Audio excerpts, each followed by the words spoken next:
I want to welcome all of our Patreon sponsors to a really special episode of the Intelligence Assessment with Kevin Shipp.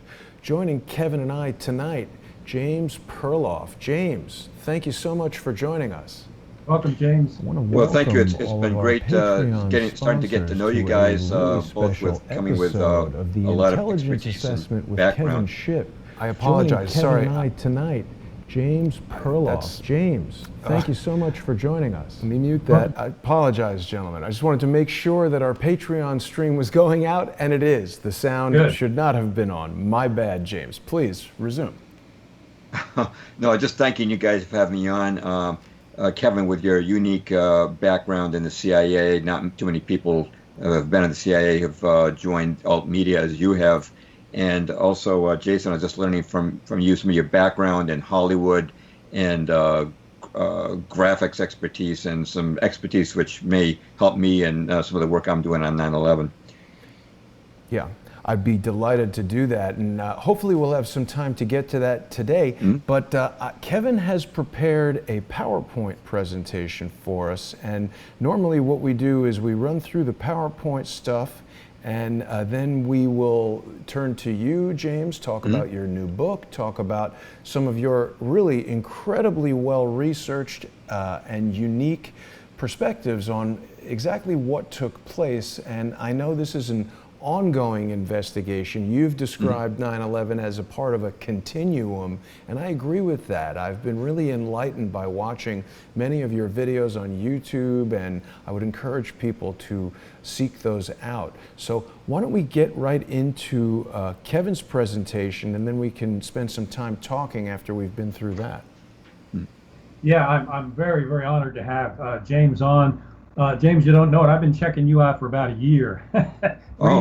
reading I didn't know that. Yeah, and I've been very impressed. You're extremely thorough. And one of the things I think is to your credit is you're open to change if and when new evidence comes in, whereas most people just kind of hold on to their views. And I think that's admirable. So it's really an honor to have you on. Thank you. Where I come from, having taught this at universities and done this inside the federal government, with 9/11, what we're looking at is what was never done. And that was a criminal investigation. We're going to talk a little bit more in detail. I'm just going to do some high-level slides because I want to get to James and turn it over to him because he has the expertise on the real details. So this is going to just be some high-level things. I put this together. I've asked all the people to bring the skeptics with them. And I want a picture is worth 1,000 words. And I want them to see some of these photographs that you don't see out there other than places like James' website, Jason, your things and others. So let's go to the next slide. The background of your humble correspondent. Of course, I was a CIA officer. I was a trained federal investigator. I taught university crime scene investigations at a college. I taught university criminal conspiracy laws at a college, and then I was in charge of training for the CIA's federal police force. So I do have a bit of a background in conspiracy law and criminal investigations, and that's how we're approaching this from the perspective of the criminal investigation that was never done. Here is the legal definition of conspiracy: an agreement between two or more persons to commit a crime sometime in the future. But it goes further than that, and this is where the cover-up comes in. Also, for the purposes of concurrence, acting together and acting with the same conduct is a continuing one, and parties may join the plot later and incur joint liability. Parties can join the plot later and incur joint liability. In other words, be prosecuted. So people involved in the cover-up, any cover-up of 9/11, are also part of this legal conspiracy. This is not a conspiracy theory. This is a definition of federal, legal, and state conspiracy laws. And it's important for people to understand that. If you look at this, picture's worth 1,000 words. This is the full collapse of World Trade Center Towers 1 and 2. You can see them, the rubble at the bottom, the smoke coming up. And I just want to point people to World Trade Center Tower 7. They're still standing because that's one of the most salient points of 9/11. And I won't be getting into detail. James can go there if he would like. But I wanted people to see that picture. Now this one, I created this graphic just to kind of kind of illustrate the attack, so-called, on the Pentagon, I've created a little 747 American airliner down there. You can see, based on the damage that goes 3 levels back in the Pentagon, if you could imagine the destruction, the power to go through 3 of those levels of the Pentagon, what it would take to do that. You see that airliner there. I've made some red circles. The things that are usually left after a plane crash. You would have had wing marks in the building, obviously. I'm getting a little feedback, but I think we're okay. The tail many times is left with a plane crash, even major planes that have exploded. There should have been tail refuse left over. 9 times out of 10, if not 10 times out of 10, the wheel structures, the pistons, and the hubs are usually left in a massive explosive plane crash. Not to mention the engines are always there and identifiable. So if you look at the bottom, you can see on the left the little tiny piece of an airliner. They say that they found that proved that this kind of destruction was done by a passenger aircraft. If you look over to the right, you'll see what a real crash site looks like on the bottom right, and you'll see the wheel hubs, the pistons, and other parts of the aircraft, much of it titanium, virtually indestructible, left at the scene. So I want people to see this and look at the building itself. There are no wing impacts. There's no refuse left there at the bottom. There's no evidence that any plane ever hit that building, and there should have been. The wings should have sheared off. The tail, after the explosion, should have fallen off, and there was nothing. All right, let's go on. This is interesting. People have said that a passport was found in the rubble after the towers had come down and they were doing an investigation. Well, there was, but all of the photographs that I have looked at, it was actually a visa. So 6 of one, half and a dozen of the other. But the point is that they found this document proving, the government says, that one of their so-called hijackers was actually on the plane. Look to the left and see the remains of the World Trade Center towers. And then reasonably tell me that a paper passport or even one laminated is gonna survive that kind of explosion. The entire plane, its contents and everything around it was incinerated, and yet this document was found by a quote-unquote citizen several blocks away. For me personally, it doesn't pass the smell test. There were 1,000 tons of steel, concrete, and marble that came down, and the plane was incinerated, and they find this little paper document. And I've got some swampland in Florida I can sell you. But people bought it. Nobody questioned it. Nobody investigated it, and that's the point. Flight 93, Shanksville, Pennsylvania. This is the crash site photos released just after the crash. And I ask you, where's the plane?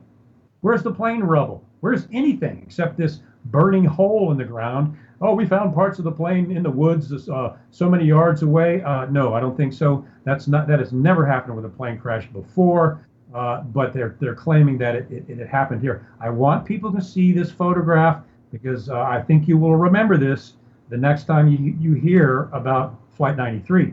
Now let's look at some real plane crashes.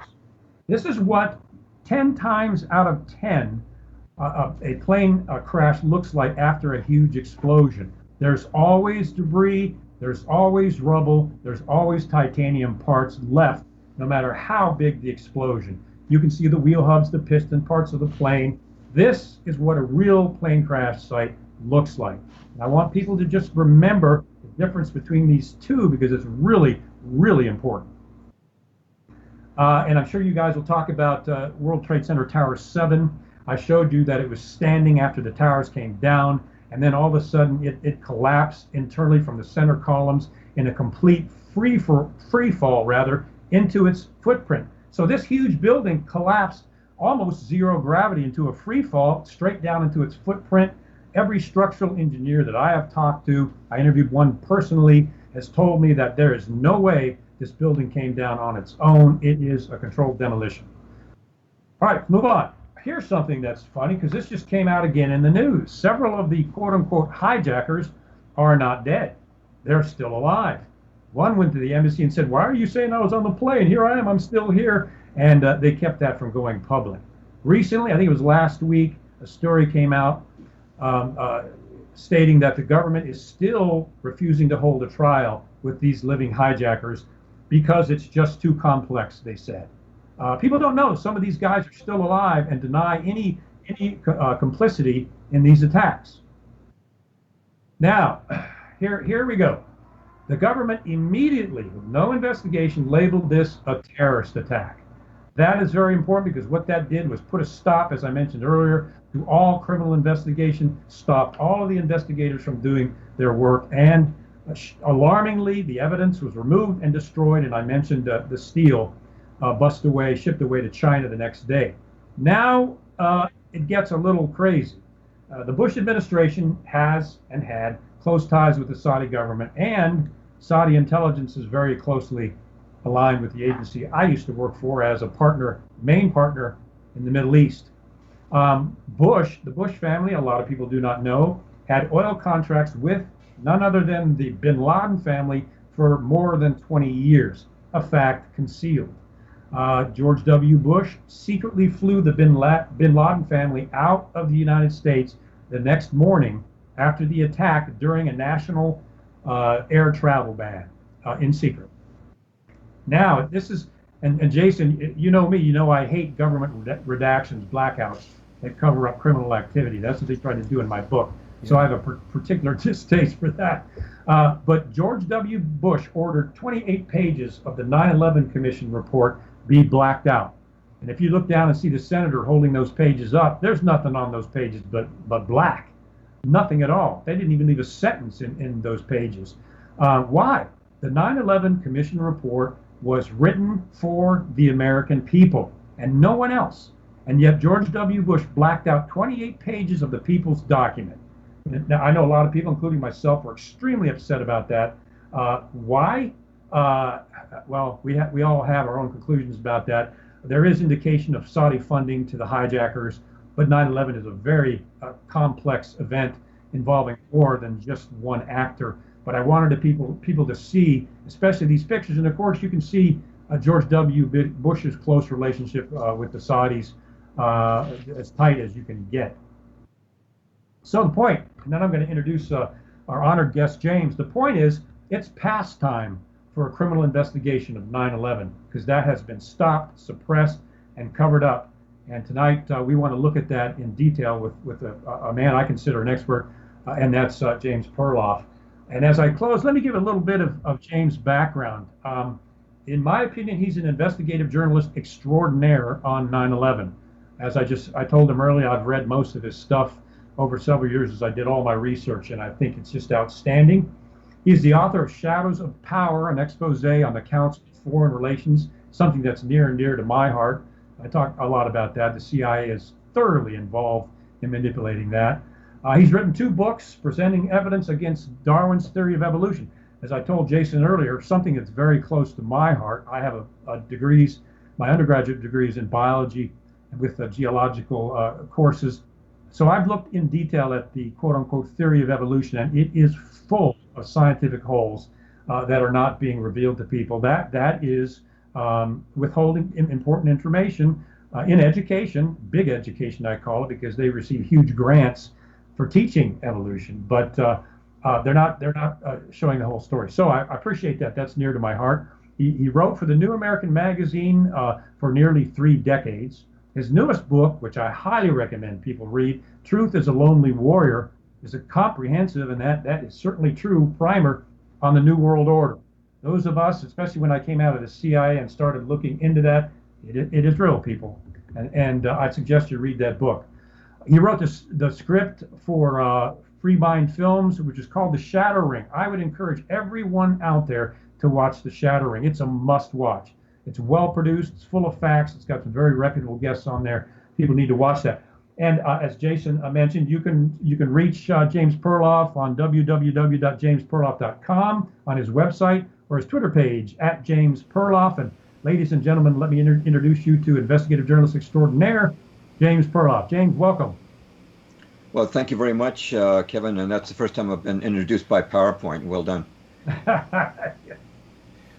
It's a real pleasure to have you on the show, James. And, as I said earlier, I've been so impressed by the work that I've been reviewing that you've done, because so many people, first of all, have accused me of being a Mossad agent because I haven't acknowledged that the Jews did 9/11. And the reason I haven't is because I've been so resistant to this theory that Israel had a key hand in 9/11, because before watching your videos and Christopher Boland's videos, I had never seen a well-researched, level-headed, comprehensive detail of all of the evidence until I saw the work that you've done, and I was shocked to see that there is a wide array of evidence that indicates that elements of Mossad did play a major role in 9/11.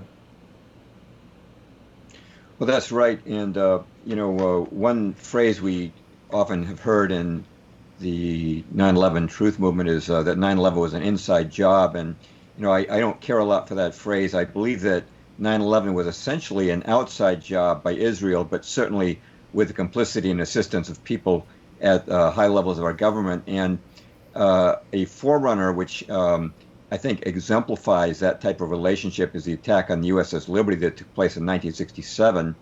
It's definitely true that at the higher level, Secretary of Defense Robert McNamara and President Lyndon Johnson inhibited the rescue efforts of the USS Liberty, which was, of course, a reconnaissance ship that was attacked by the Israelis in unmarked planes during the Six-Day War of 1967. The Israelis attempted to sink it. They torpedoed it. They attacked it with cannons, napalm, just about everything they had, with orders to sink the ship with no survivors. The intention to me was very clear that they were trying to sink the ship in order to blame it on the Egyptians.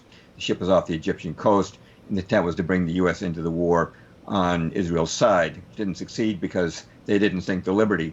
But Johnson and McNamara engaged in a cover-up. They only gave the Court of Inquiry 1 week, whereas the legal counsel, Captain Ward Boston, said it would take at least 6 months due to a proper Court of Inquiry. We had 34 men die in that ship, over 170 wounded. But there was a survivor named Bryce Lockwood who gave an interview last year, and he said that the USS Liberty really led to 9/11 in this way. It showed the Israelis that they could kill Americans with impunity, and that is what also happened on 9/11. So I want to talk about some of the evidence that links Israel so strongly to this event. And I actually want to start with a quote from Pat Buchanan, because he's somebody that people acknowledge is not a, you guys are pretty quick there with finding things online. I want to start with Pat Buchanan, former Reform Party candidate for president, and nobody who would be classified as tinfoil hat by anyone. I apologize, James. I just want to be clear to the audience. This is Bryce Lockwood, not Pat Buchanan. I'm not quick enough for you, but there he is. Okay. Yes, surely. Yeah. Well, I got to watch your graphics there as I'm speaking, and so that I can clarify that too, that kind of thing. Well, Pat Buchanan said this in a column he wrote in 2004, and there's quotes within the quote, but quoting Pat Buchanan, in 1996, in a strategy paper crafted for Israel's Benjamin Netanyahu, Richard Pearl, Douglas Feith, and David Wurmser urged him to, quote, focus on removing Saddam Hussein from power, quote, as an Israeli strategic objective. Pearl, Feith, and Wurmser were all on Bush's foreign policy team on 9/11. And there's Pat Buchanan. Continuing the Pat Buchanan quote, in 1998, 8 members of Bush's future team, including Pearl, Wolfowitz, and Rumsfeld, wrote President Clinton urging upon him a strategy that should aim above all at the removal of Saddam Hussein. On January the 1st, 2001, 9 months before 9/11, Wurmser called for U.S.-Israeli attacks to, quote, broaden the Middle East conflict to strike fatally the regimes of Damascus, Baghdad, Tripoli, Tehran, and Gaza, to establish the recognition that fighting with either the United States or Israel is suicidal. Crises can be opportunities, unquote, added Wurmser. On September 11th, opportunity struck, end quote from Pat Buchanan. Well, these people he's talking about, they did end up on Bush's team, which of course came into power in 2001, which is the year that 9/11 happened. And you have several of these guys being, and there they are, the Project for a New American Century. Dov Zakheim, the comptroller of the Pentagon, when that infamous $2.3 trillion went missing from the Pentagon. It was announced the day before 9/11 by Secretary of Defense Donald Rumsfeld, who was also part of the Project for a New American Century. Paul Wolfowitz was part of that project, and he, of course, was the Deputy Secretary of Defense. He lived in Israel as a teenager, and these guys called for what they called a new Pearl Harbor. They said to get an increased military presence for the U.S. in the Middle East, it would take a catastrophic and catalyzing event, something like a new Pearl Harbor. They wrote that in September of 2000. Coincidentally, in May of 2000, Touchstone Pictures released the movie Pearl Harbor. You know, nobody was demanding a new movie about the Pearl Harbor, but just what they asked for came right in between their call for a new Pearl Harbor and the new Pearl Harbor that came on 9/11. And by the way, Touchstone Pictures, as far as I can tell, had never made a war movie before, but just suddenly had that hankering. Owned by Disney, by the way. I'm sorry? Touchstone Pictures is owned by Disney. Correct. It seems like just about, I guess about 20% of all the media is owned by Disney. You watch ESPN or ABC News, Yeah. You're watching Disney, right? Yeah. Now, also in Bush's Defense Department was Richard Pearl, called the Prince of Darkness. He was head of defense policy. He'd been arrested as a spy for Israel, not arrested, but caught as a spy for Israel by the NSA in 1970, but he was never brought to trial for it. And Douglas Feith, who was mentioned by Pat Buchanan, he was the Undersecretary of Defense for Policy. He was given the Zionist Organization of America's highest honor, or one of their highest honors, the Louis Brandeis Award. So you get a lot of Zionists in there, a lot of neocons who are looking for an excuse to go to war in the Middle East. I'm talking right now about the lead up to 9/11. I want to talk about the lead up to 9/11, what happened on 9/11, and what happened after 9/11 in terms of Israel. Getting away from the Bush Defense Department, let's look at the World Trade Center. Less than 2 months before 9/11, the World Trade Center came under a new owner for the first time in its history, and that was Larry Silverstein. He's called Lucky Larry for at least a couple of reasons. Number one, he invested $124 million in the World Trade Center, and for less than 2 months of investment, he got an insurance payout of almost $5 billion on what happened on 9/11. Now, Larry Silverstein normally would have his breakfast every morning at the World Trade Center, but Lucky Larry happened to have a doctor's appointment that morning, and so he didn't go to the World Trade Center. Neither did his children go to the World Trade Center that morning, who normally would have been there. But here's something else that is there a tie into Israel? Yes, he was such good friends with Benjamin Netanyahu that Netanyahu called him every Sunday in the weeks leading up to 9/11. I want to quote the Israeli newspaper Haaretz on that. It said in November of 2001, quote, every Sunday afternoon, New York Times, Netanyahu would call Silverstein. It made no difference what the subject was or where Netanyahu was. He would always call, end quote. Also, there was a big Israeli corporation in the World Trade Center. It was called Zim Navigational, or Zim Israel Navigation. It had been there for 30 years, but less than 2 weeks before 9/11, it moved out, ended its lease, moved to another property. Also, the company that ran security at all three involved airports, we're talking about New Jersey, Dulles, and Logan Airport in Boston, was run by one firm under the control of ICTS, an Israeli-owned firm. The owners were Ezra Harel and Menachem Atzam, both Israelis. Also, World Trade Center security was run by Zionists. It was the Kroll brothers, Jules and Jeremy.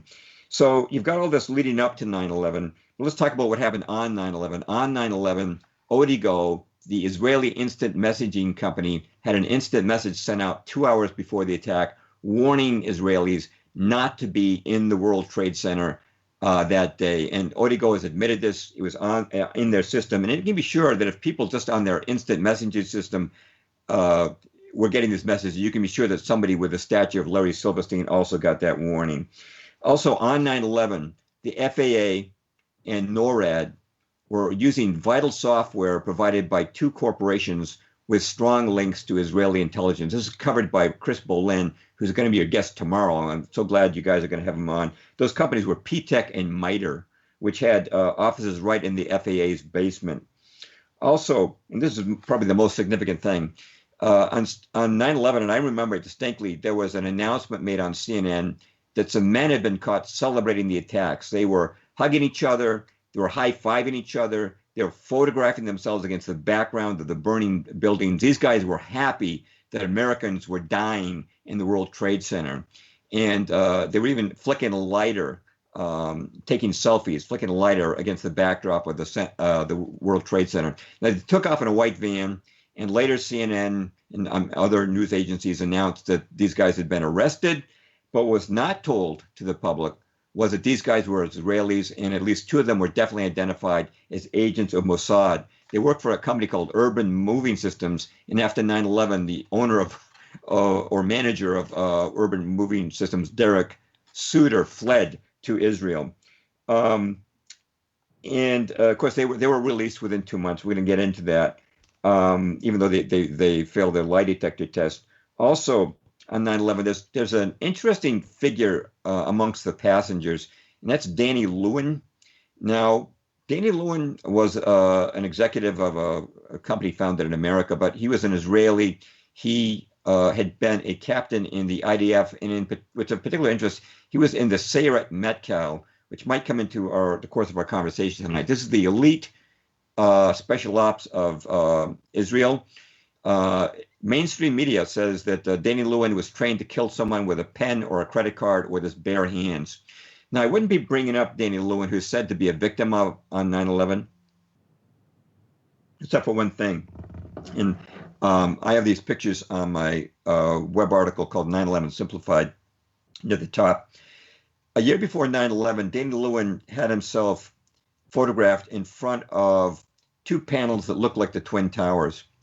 And his hand is pointing to his watch. And the watch is it's a Swatch watch hijacker model. That was the name of the watch, a hijacker watch. And the second hand, hour hand, and minute hand and date were all set to the 11, which is quite a coincidence. And he did this even though the date was the picture was not taken on the 11th. He set the watch to the 11th.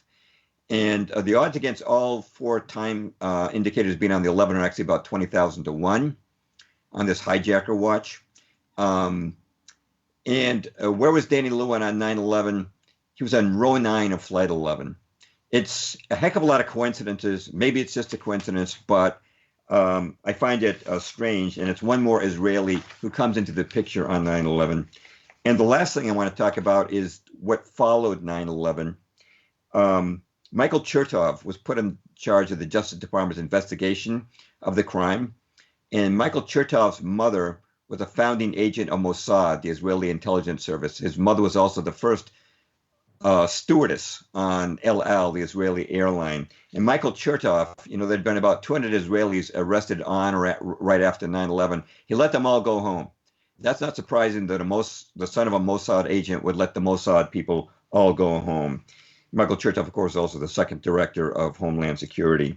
Also, the executive director of the 9/11 Commission was Philip Zelikow, who is a dual Israeli citizen. Why in the world would you put someone who is a citizen of a foreign nation in charge of the 9/11 Commission? You can be sure any evidence pointing to Israel is going to be suppressed by him. And I also want to mention that there were 96 families that wanted to litigate. I'm talking about the victims' families. They wanted to litigate. They wanted this to go to court. And don't you wish it had? Don't you wish there had been a real criminal investigation so that people like Dick Cheney could be cross-examined, not just have a friendly chit-chat with George Bush at his side, not under oath, but have to go up, take an oath, and be cross-examined by prosecutors. I would love to have seen that happen. But Judge Hellerstein stonewalled those 96 families, and after years, they were all one by one forced to settle out of court. They never got to go to court. But you know something? Judge Hellerstein was not only a very strong Zionist, his son worked in Israel as an attorney. Now, Judge Hellerstein dismissed ICTS, which was responsible for airport security, from the case. In other words, he stated that it had no liability for 9/11. But his son worked in Israel as an attorney for a firm that represents ICTS. So you have a clear conflict of interest there. So before, on, and after 9/11, the Israeli connections are eminent. But here's something I really want to bring out.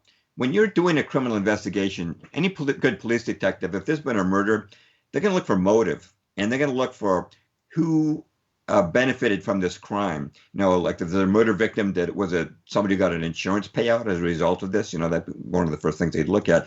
Well, who benefited from 9/11?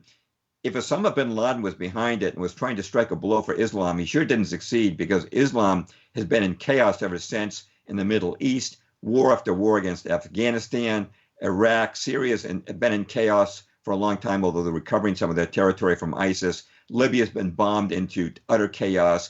Yemen's being bombed. We've had this continuous 17-year war on terror. Islam did not benefit. There have been 65 million Muslims displaced from their homes, well over 1 million killed. Now, did America benefit? No, we certainly didn't. We got Homeland Security, we got the Patriot Act, we got the TSA, we've gotten a surveillance state, trillions and trillions of dollars spent on this war on terror, and thousands of American servicemen lied, and how many countless more injured or traumatized by these wars. The only beneficiary has been Israel. That sat back and watched as we've taken out their enemies one by one. And this is in accordance with what they call the Greater Israel Project, or YINON plan. That's YINON. People would like to know more about that. I suggest going to the Global Research article called Greater Israel, which brings us this plan to light and in detail, and which America's been implementing for them. And I want to quote Dr. Alan Sabrowski. He was director of studies at the U.S. Army War College for over 5 years. And this is a direct quote, I have had long conversations for the past 2 weeks with contacts at the Army War College and at the headquarters of the Marine Corps, and have made it absolutely clear in both cases that it is 100% certain that 9/11 was a Mossad operation, period, end quote, Dr. Sabrowski. And, I've only touched on some of the evidence that links Israel to 9/11. I want to recommend that if people want more information, that they go to the online article. And I'm giving you, Jason, I'm giving you a lot of things to switch around to online here. I appreciate your fine, quick work there. The best summary, concise summary I've seen detailing the evidence of linking Israel to 9/11. I know that Chris Boleyn will be touching a lot of this tomorrow when he's on your show. It's the WikiSpooks post. The WikiSpooks post called 9/11 Israel Did It has a tremendous amount of supporting evidence that ties Israel together. And that's who I think was the main who, certainly done with the help of the neocons and the Zionists at high levels of our government. Wow. It's a comprehensive presentation that you've presented us with here, all this information. But, I mean, again, I'm taken back to, I'm not refuting anything that you're saying. I agree, these neocons and the Project for a New American Century and Dick Cheney and all these guys and Wolfowitz, a lot of them are Jewish. But I would differ that I think it's not expressly Israel that's benefited. I think it's the neocons who use Israel as a seat of power. It's like so many things that we see where the deception is key to the plot. Even the fact that this WikiSpooks article is called 9/11 Israel Did It. Someone reading this would immediately have hatred for the country of Israel, potentially Israeli people, even if they're not related to Mossad. I wonder why they didn't choose to call it 9/11, a globalist cabal did it, and that, some of these Zionists aren't even Jewish, aren't even Israeli. My feeling that I'm coming around to as I accept the evidence that you have presented, because when I've looked at it, it is valid, and this is a whole slew of questions about 9/11 that remain unanswered, but I cannot help having the feeling that the neocons, even the Jews among them, said, hey, I know, a lot of people hate Jews. Why don't we blame this all on the country of Israel? We don't care about Israel. We don't care about the United States. All we care about is our globalist plan to take over the world. And we are a faction within Mossad. It takes me back to your initial point about the USS Liberty. Obviously, in 1967, Israel was a very young country, technologically and financially far less advanced than it is right now. And I've had a lot of questions about that attack on the Liberty. It seems it would have been totally not possible to do unless Lyndon Johnson and Robert McNamara knew about it in the beginning, were complicit from the start, complicit with the cover-up, complicit with the orders. I've always heard it presented as if Israel just did this on their own accord, and then, Lyndon Johnson just said, oh, well, we better cover this up for Israel because they're Israel. That doesn't make sense to me. I feel like we may, in the attack on the Liberty, be looking at the immature beginnings of this cabal, which I have no doubt that Lyndon Johnson was part of. I think the assassination of Kennedy was part of all this, and I think this gigantic war in the Middle East is something that these neocons, these evil, sociopathic, psychopathic individuals have wanted for 50 years. Certainly, and as I mentioned, they were definitely complicit, McNamara and Johnson, and I would certainly agree that they knew about this in advance. Because they certainly weren't acting with surprise. They certainly knew how they wanted to react. I would compare them to someone like Dick Cheney. Yeah.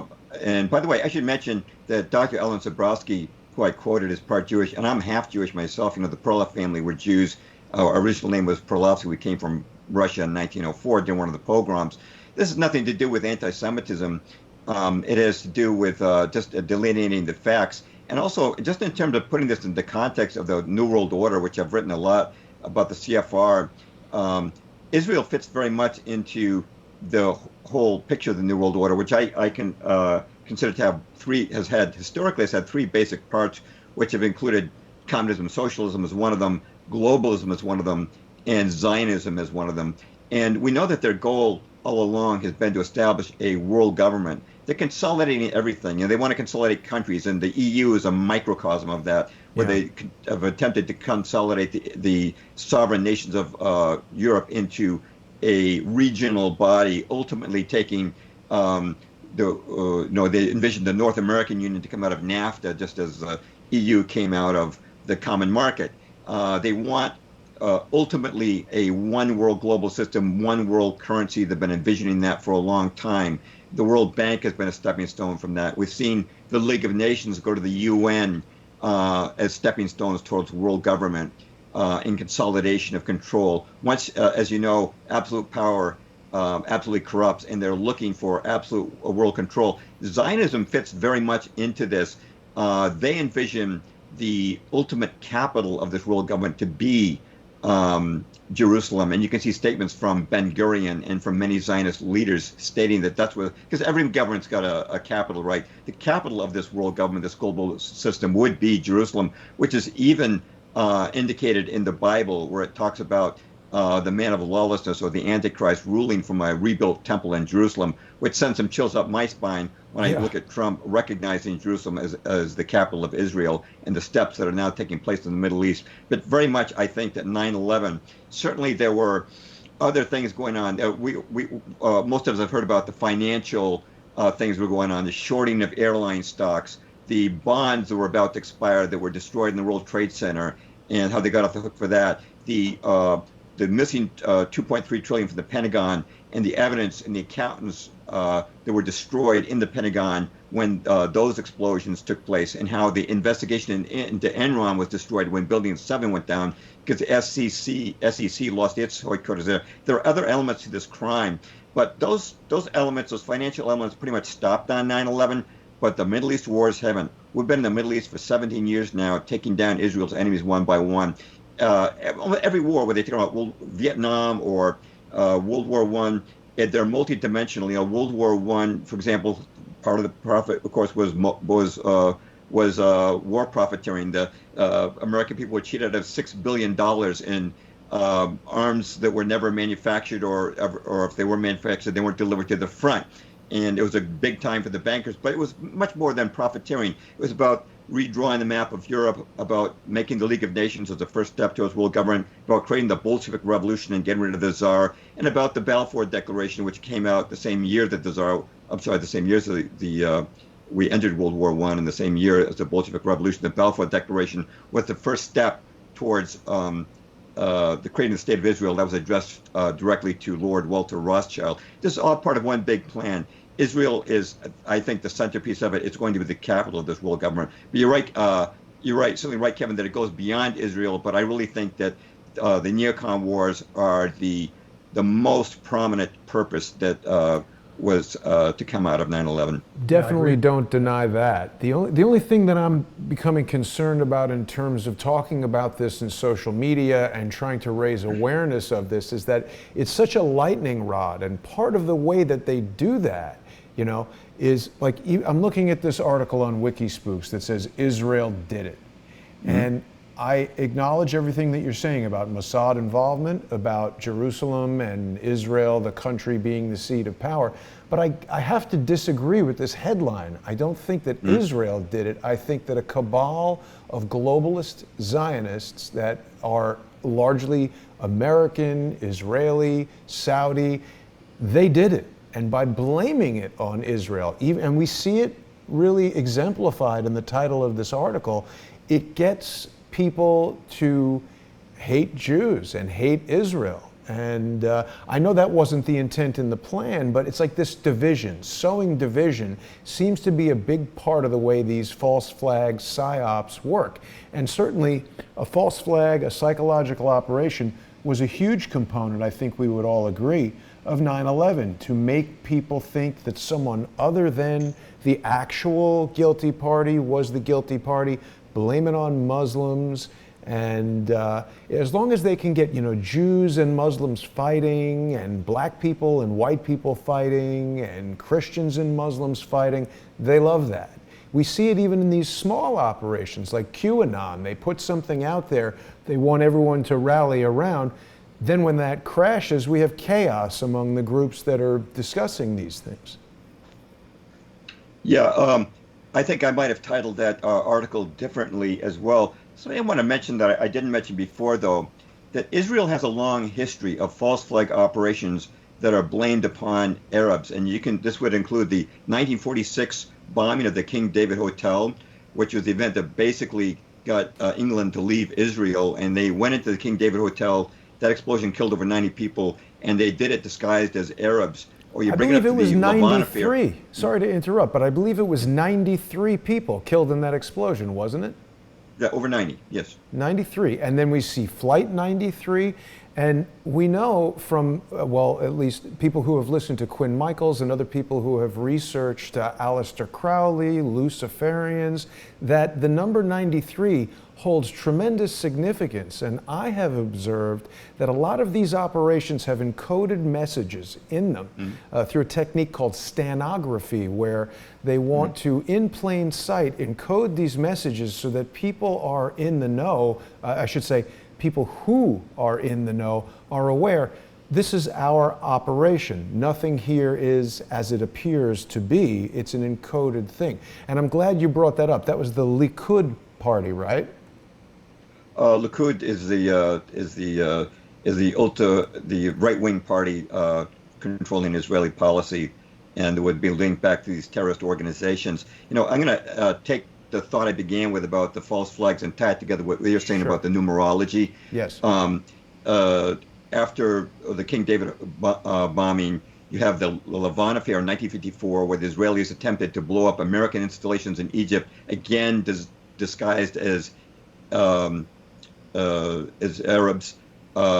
Standard operating procedure. 1967, again, they attacked the USS Liberty in unmarked planes. Why unmarked planes? So when the Liberty sunk, it could be blamed on the Egyptians. Or bring it up to 1986, when over 70 American servicemen were injured in the La Belle discotheque bombing, which resulted in Ronald Reagan bombing Libya.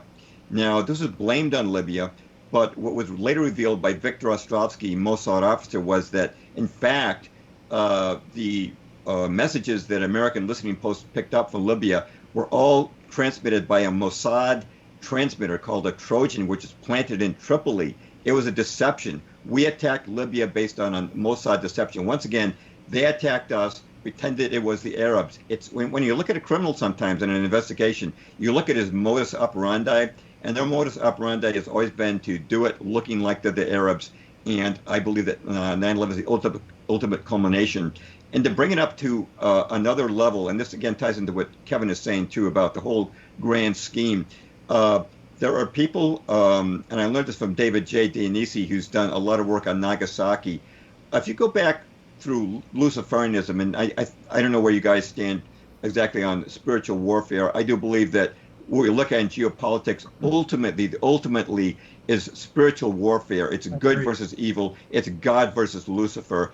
And there's a Luciferian component to this New World Order. Just look at the fact that they're putting the statue of Lucifer in the Arkansas state capitol grounds, and you've got a show on TV now called Lucifer, and they got a Baphomet statue in Detroit.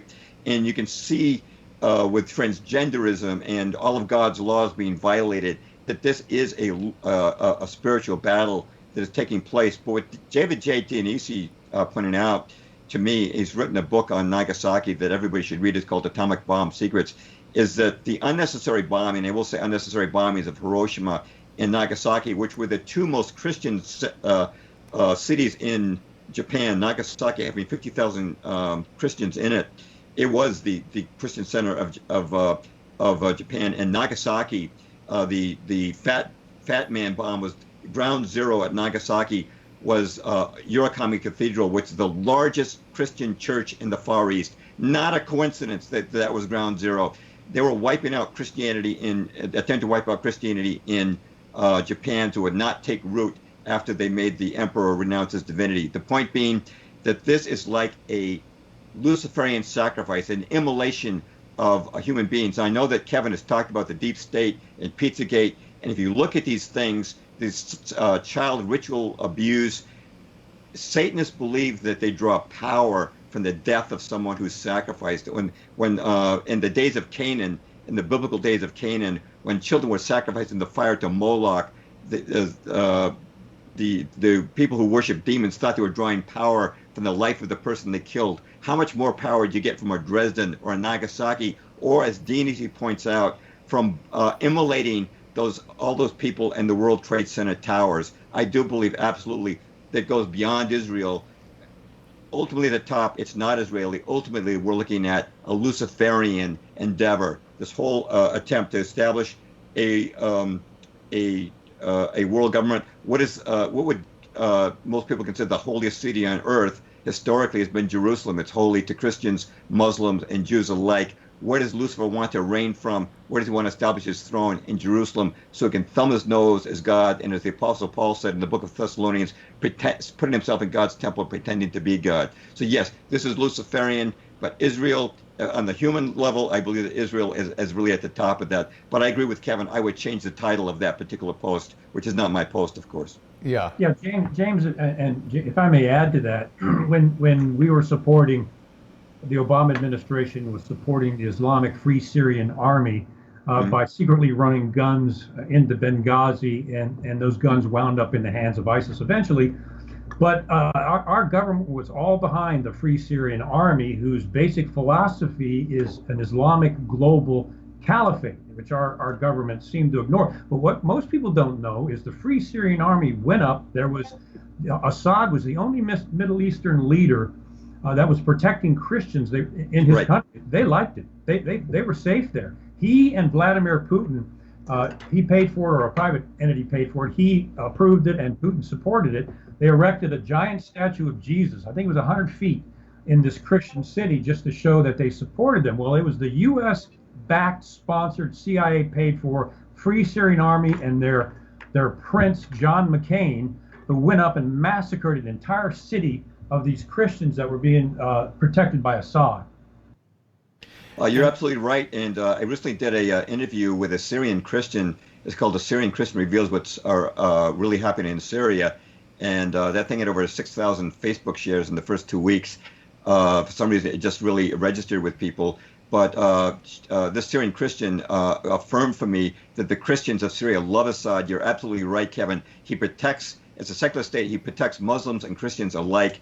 And she told me that 80 to 90% of these ISIS, Al Qaeda, Al Nusra Front, White Helmets, whatever you call them, they can't even speak Arabic, which is the native tongue of Syria. They are imports. They're brought in, and unfortunately, I say this to my own shame as an American, they're brought in with U.S. backing as well as Saudi backing in order to overthrow Assad. And this is just the latest. If you've watched the interview that General Wesley Clark gave with Amy Goodman, he said there was already a plan in the Pentagon in 2001 to take out 7 countries in 5 years. Obviously, it didn't happen in 5 years. Those countries included Iraq and Libya and Syria, and ultimately Iran is to fall. And my understanding for the Syrian Christian is that the reason you have Iranian soldiers right now in Syria is because their ranks have been depleted in their army by this long war, and the Iranians know that if Syria falls, Iran is last on the hit list, and that's why they're there. It's not to attack Israel or to threaten freedom.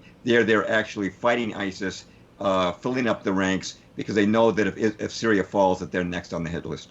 Yeah, and I certainly don't mean to be seeming argumentative, James. I agree with basically be everything. argumentative. It's healthy. Yeah, I agree with what you're saying. The thing that I'm beginning to observe, and it goes back to this Likud party, and I watched a Chris Boland video where he spoke, I forget the guy's name, but who was a terrorist, who then they became a political party, and they all rule Israel now.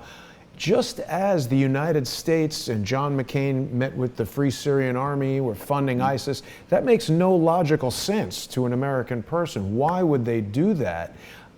It's the same sort of thing as, people associate Israel with Jews. So when someone who creates an argument to me is like, oh, Israel did this and that, and they don't have the type of evidence-based, fact-based research that you've done, they just throw this out there, it creates an immediate conflict between the American Jewish person and the person who is anti-Jewish. And I believe that inherent conflict is part of what this Luciferian plan wants. This plan wants people to, even bringing up the topic, creates conflict and discord and the inability for people with dissenting views to come together and have a conversation about something like this, where we can share our different opinions, our different experiences, our different knowledge to come to a more clear answer.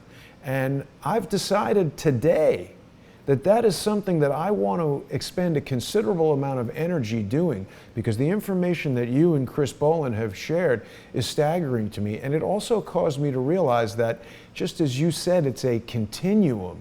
The red pill or the wake up is also a continuum. It's an ongoing thing. Even though I thought the JFK assassination was a false flag, a false story, since 1991 when I saw the Oliver Stone film, I didn't immediately think that about 9/11. On 9/11, I was in this city, I watched the buildings burn, I accepted what I was told, I think in part because the psychological trauma of the event was so great. You don't immediately start using your logical mind. And I think that pitting these religious groups, or whatever the groups might be, against each other is an inherent part of the plan. So I want to be very clear in the language. I certainly hope that you and I and Kevin and whoever else wants to join the conversation will have many more conversations about this. And because I see you and Chris Boland as sort of the leaders at this forefront of this movement, I think it's critically important, the language that's used and the specific individuals that are given the blame, like calling that article 9/11, Israel did it, I think sets us down this path of conflict. Well, first of all, I thank you for calling me a leader. I've never considered myself a leader in the 9/11 movement. I consider that a high compliment. Chris Boland, that label, definitely, complimentary label definitely applies to him. Let me just say, though, that I do believe that Israel has been a force for destruction. They have been continually bombing Syria. Syria knows that if they retaliate, they will be labeled, because of the bias we have here in the press in America, they would be labeled as the aggressor immediately. Israel has committed many crimes against the Palestinian people for 70 years now, ethnic cleansing going on a massive scale, and aggressive behavior towards her neighbors. And I do consider that it's okay to call it a rogue nation, a terrorist nation, in my own view. But as far as in my own book, by the way, I agree. It's very careful, important to be careful about language. In my book, Truth is the Lonely Warrior, I have a chapter on 9/11, and never in that chapter do I use the word Jew, Jewish, or Jews. I strictly refer to it in terms of the involved Israeli components, and we can't generalize about Israel. There are many people in Israel who actually do protest Israeli policy, the Likud policy, and have actually been invited over to picnic with the Palestinians because they support them. So there are no generalities here, but I do, although I would not agree with necessarily the title of that Wikispooks article, I think it's also important to call out Israel, because the fact of the matter is that the coverage in the United States has been so pro-Israel. We're this high-tech country, we're giving them about $5 billion a year in foreign aid. What do they need it for? They're rich. I mean, they're the high-tech leaders in the world. So I think that more needs to be done to call attention to Israel and its policies, and I think they need to be held accountable for them. Yeah. Well, I agree with you, but I just can't shake this feeling that it's almost like a finger on the hand of the United States, and all the information that Kevin has shared with us about the atrocities executed by the CIA, which is, of course, most people would say the United States. I'm having a difficult time reconciling this, assignment of the activities of a rogue agency or elements of people within a rogue agency to a whole country. Jason, I'm sorry, I didn't mean to interrupt you. If I may, I can tell you, every time I go to Israel, even though I no longer work there, I'm followed everywhere I go, and I wish they'd understand I don't work for the CIA anymore. But Israel and the CIA are brother and sister joined to the hip. I can tell you this, and you guys probably are aware of this. There's something called the Mossad complex, which is Israel's basic philosophy. They will do whatever it takes, however it takes, to protect the nation of Israel and expand it. And there is no limits to what they will do. None. They are directly connected, have been for years, with the CIA. They are also on the top of the list of one of our primary espionage enemies. I know that from in my counterintelligence days. So people have to understand, Christians support Israel. The Old Testament is an important part, at least I think, of the Bible, the scriptures. But we have to look at the evidence, and we have to let the evidence lead us to where it is. This is not against Jews, Israel as the biblical type or any of that. It is about the connections, which I talk about a lot, to the shadow government and this undercurrent of secrecy between these massive governments, including ours, that has an undercurrent of billions of dollars being spent every day, undercover agents that flow back and forth around the globe conducting these operations. It is like a billion-person underculture that these shadow government entities, Israel, CIA, Saudi Arabia, and others are engaged in, that's going on, and people don't even see it happening. So I think we need to follow the facts where they lead us, and that's rarely pleasant. Yeah, I agree. I also feel like this is the first in what would need to be a series of conversations, because we haven't even gotten into some of the most fascinating things that James speaks about, which is what actually happened at the various sites that are related to September 11th, the Pentagon, the World Trade Center. James has presented some very interesting theories about nuclear fission devices being used there. I've been reviewing Dr. Judy Wood's work. I mean, that's the thing. I've felt for many years that I knew a lot about what happened on 9/11. And I'm not talking about, reading the New York Times. I mean, following some of the, the alternative media and looking at documentaries like Anatomy of a Great Deception, the physics of how the buildings came down, and all of that is very important. But I feel like in the past week, I've done a zoom out on the whole thing and gone back to things like the USS Liberty. And I do think we need to study that history to better understand. I don't deny that what James says is true and compelling, these deceptive tactics. I just wonder if there's another layer of that onion that we pull it back, and like Lyndon Johnson has got to be one of the most evil guys in the world. And he was very closely aligned with Israel, wasn't he? Yeah, as a matter of fact, if you want a study in irony, look at the fact that Lyndon Johnson initiated the escalation of the Vietnam War in 1964 based on an attack that basically didn't happen. The Tonkin Gulf attack of August the 4th, 1964, resulted in a war that took 58,000 American soldiers' lives. Yet the USS Liberty really was attacked, and we had over 200 casualties on that ship. That was a real attack, and his response was do nothing and give the Court of Inquiry 1 week. And even Captain McGonigal of the USS Liberty was forced to get his, who behaved very bravely that day, was forced to get his Medal of Honor, Congressional Medal of Honor, in a Navy shipyard instead of getting White House recognition. Why? Because of the desire not to embarrass Israel, which is also why he recalled the fighters who had been twice who had been sent to rescue the Liberty. If you talk to someone like sixth-term Congresswoman Cynthia McKinney, she will tell you about the impact that the Israeli Lobbying Committee, AIPAC, has on each congressman. It's remarkable the amount of influence that is exerted. So I really don't think we can understate the role of Israel, because I think it has already been understated. So I don't think we can overstate it, because it's been understated so greatly in the major controlled media outlets, which, as you know, are controlled by just 6 corporations at this point in time. The question I would ask, though, is that did Lyndon Johnson order that to happen so as not to embarrass Israel, or so as not to embarrass Lyndon Johnson? Because I don't see why the President of the United States in 1967 would bend over to comply with such a new, relatively unsophisticated, unpowerful, unfinancially capable country as Israel, versus Johnson and McNamara executing a plan that would create support among the American public for a war in the Middle East.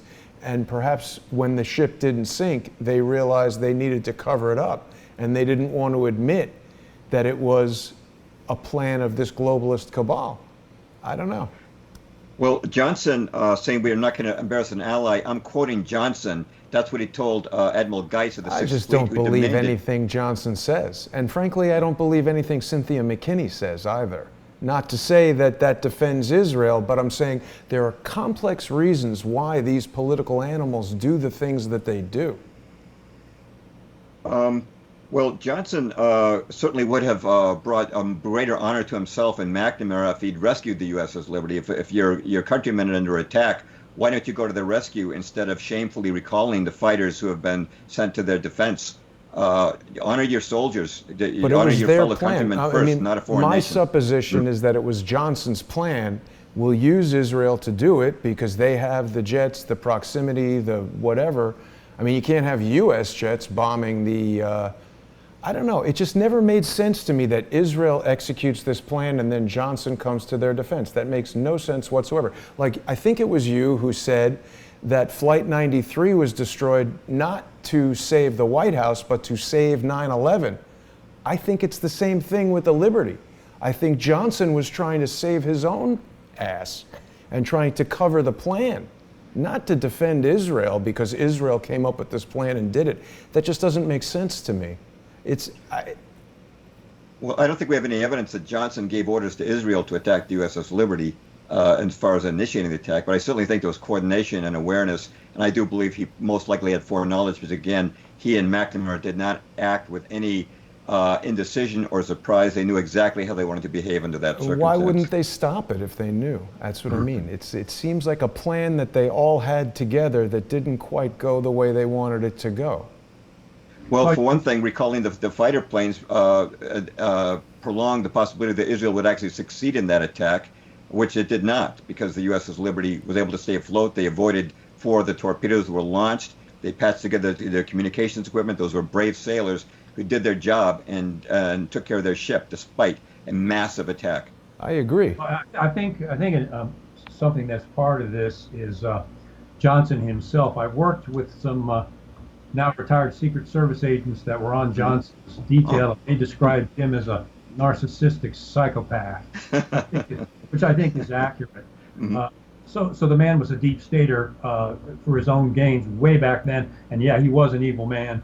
And a lot of this was about Johnson and his connection with the attack on liberty by the Israelis as a false flag. This issue of 9/11 and from the false flags up is, like we all said in the beginning, is so complex.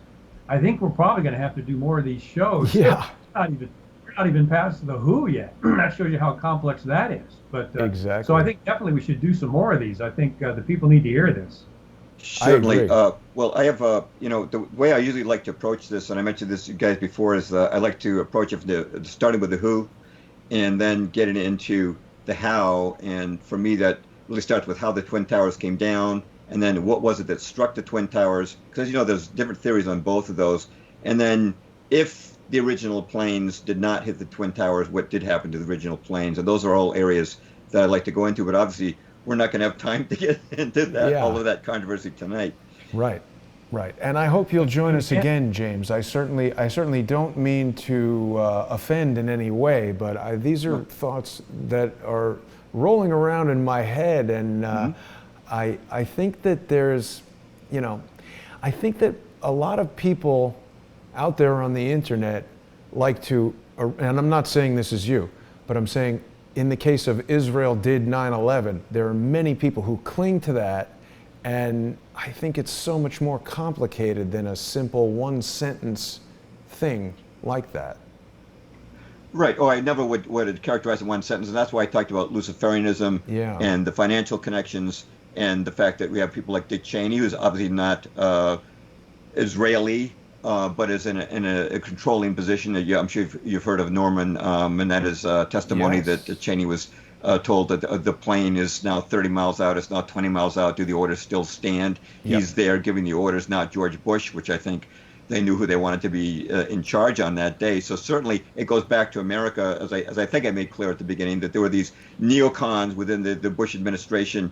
They're definitely a part of this. But I think on the hands-on level, it was more like the USS Liberty, where the Israelis are really doing the hands-on work of destruction, but with the complicity, assistance, and oversight of people at high levels of American government. Certainly. Yes. And when you think of, John Gotti or Tony Soprano or whoever, those aren't the guys pulling the trigger. Somebody else is doing that. Mm-hmm. Somebody else is going to court for committing murder when John Gotti says go do it. But you just reminded me of one other thing. And again, I respect you tremendously, James. I don't mean to be arguing, but we are having a very spirited debate, and I think there are good things coming out of it. There are other people who benefited from 9/11 aside from Israel, and Dick Cheney and the Bush family are two of them. Oh, for sure. Dick Cheney's Halliburton Corporation got, what was it? Was it 80 billion? No, that's too much. That's way too much. But they got a huge, I think it was 800 million for rebuilding Iraq. Mm-hmm. And he was given a payoff from Halliburton of 34 million, I believe, in severance pay when he became vice president. You've got definite connections over here on the other side, and definitely people who are eliciting benefits on the American side. And of course, we've seen the surveillance state develop here in the United States as part of this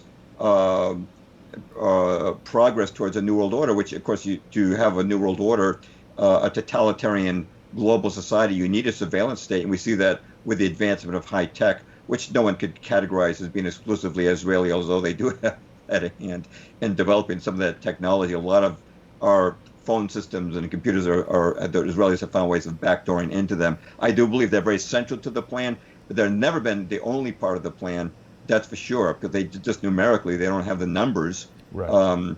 But I would just point out that Israel, although many Christians, and I believe misguided, I've written an article on Christian Zionism called The War on Christianity Part 2, have been led to believe that this is the rebirth of biblical Israel. I believe it's no such thing. I believe that's Madison Avenue vernacular. They originally were going to call it Zion or the Jewish state, and they chose the name Israel because then Christians would be persuaded to believe this is the rebirth of biblical Israel, and therefore we owe it our support. And that's one way they've been able to get so much financial and military aid from the United States, is because they basically have the Christian Zionists in America all lined up with people like Reverend John Hagee leading the way. Well, and I think we'd all agree that this is a complex topic, especially regarding Israel and its involvement. There's a lot of people on both sides of this, but the fact is, James and Jason, with you two guys, these sides need to be brought out and they need to Yeah. be talked about. I've had my fill of things being kept in secret or people afraid to talk about them or news outlets not wanting to offend their advertisers. And that's what we're all about, is getting stuff out here that people are not getting elsewhere. And I'd encourage everybody to check these things out, both from the biblical perspective, and I reached that through a very dramatic incident, and also the governmental perspective, because we have got to find the truth, whether we like it or not. Yeah. Well, I recently wrote a blog post. It was called 12 Angry Men in the Truth Movement. And I don't know if you ever seen the movie 12 Angry Men. It's about, it's an older movie. Henry Fonda was in it. And it was about a jury. And at the beginning of the film, 11 jurors vote guilty, and there's one guy who votes not guilty. And the movie is them debating the facts of the case, and they'd actually end up doing a better job of it than the attorneys and the prosecutor. But it's all about abandoning one's prejudices, the willingness to change your mind, and to reach a conclusion based solely on the evidence. So I kind of look on the conversation we've been having tonight, where we've disagreed on some relatively comparatively minor points, as very healthy. And that's exactly what they did in this film, which is a very realistic representation of a jury. In fact, the guy who wrote it, that particular film, the screenwriter, had been in a very lengthy murder case jury, where they actually had to hack out these details, these kinds of details. Reginald Rose was the screenwriter's name. So I think this is very healthy, and to debate these points, and because I've had to change my mind. If you read my earliest articles on 9/11, I've changed my mind several times.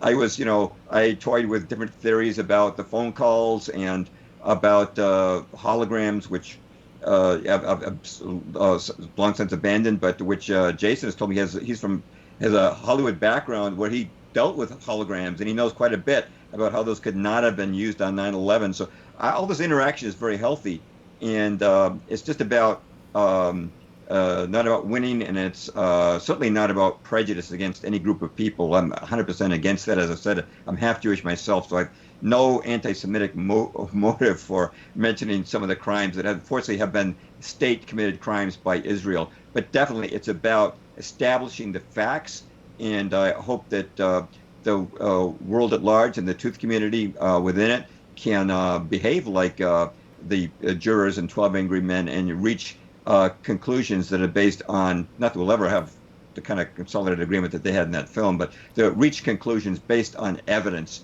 And if you're willing to let go of a long-held belief, I've had to do that a number of times, and I'm sure I've got a few more left in my psyche that I'm going to have to let go of in the future. I would not be surprised at all, based on past history. Well, and that's what this program is about, is following the evidence. Right. And you're not going to see a debate like this in the national media. They have one position and they beat the other side up, and it's just a beating war between the two. You don't see good, healthy debates like this. That is what the First Amendment is all about. And that's where the truth comes out, is by debate. And that's what we do here. And I think it's good. And I think it's healthy. Yeah. Oh, I think it's great. I'm glad that you've made this a listener-supported program, and that you're not subject to YouTube censorship, et cetera, which we've seen a ton of, as you know, in just the last few weeks. Yes. Go ahead, Jason. I cut you off. Sorry. No, that's okay. I'm pleased to hear you say these things, because I agree with what you're saying, and I think we would have been off the air about 50 minutes ago if we were on YouTube right now. So it's. I'm most pleased, James, to hear you say that you think the debate is healthy, because, of course, I would not want to insult a guest, and I respect you tremendously, and I agree with so much of what you've said. And to your point of changing your mind and having that be a hallmark of a fact and evidence-based conclusion, you have changed my mind. You and Chris Boland have opened my eyes to the criminal activity of many people who are part of Mossad and part of the Israeli government, and I am looking at 9/11 very differently than I had previously. I think we really have a dangerous globalist cabal. We may disagree on some of the details and intricacies of how these things are done and the semantics of the language, but I think we have a lot more to speak about. We're quite a bit past our hour here, so I would just ask if either of you gentlemen have anything to say in closing. And before I turn it over to that, I do want to remind our viewers that they can go to jamesperloff.com. You can purchase the books that James has written. You can read his blog posts and review interviews that he's done with Chris Boland and other people. So that's a very good resource. And of course, we also want to remind people that they can go to Kevin's website, which is fortheloveoffreedom.net, and you can purchase Kevin's book there from the Company of Shadows. It's the only way to get the book with the decoder so that you can read the information that the CIA attempted to illegally redact. And with that, gentlemen, I would ask each of you to leave our audience with some closing thoughts. James, go ahead. Well, I want to thank you, gentlemen, for this venue, and that's fascinating, by the way, about putting a secret code into your book. I don't recall a case where that's been done in this modern era, and I'm very delighted to have an opportunity to have this discourse with you. Thank you again for providing me with the opportunity, and look forward to seeing your interview tomorrow with Chris Boland. I'll just mention that my most recent book is Truth is a Lonely Warrior. It is a primer on the New World Order, and it's certainly not just about Israel, although it has a chapter on 9/11 and a chapter on Zionism. I have a chapter on the Fed, chapter on who really runs the American government, chapter on press control, chapter on the war in Vietnam, chapter on vaccines. It's an A to Z primer. Wow. And I am currently working on a book on 9/11, but I'm being very slow about it for the very reasons we've discussed tonight, which is I want to be very careful and very accurate. I've posted things on 9/11 on my website, which later I've had to say, you know what, been contacted by airline pilots now. I know that what I said before was not true. I don't want to make that mistake when I publish the book. I don't mind putting it out there on my website, though. I don't mind putting mistakes out there. Making mistakes is how you learn to get it right. You have to have that willingness to make mistakes and be called out when you do make an error. So thanks again, gentlemen. This has been a very great experience, especially with two open-minded individuals who come from very unique backgrounds, each one of you. So thank you. Thank you, James. It's great having you on too, and I love this kind of debate, and that's what this show is all about.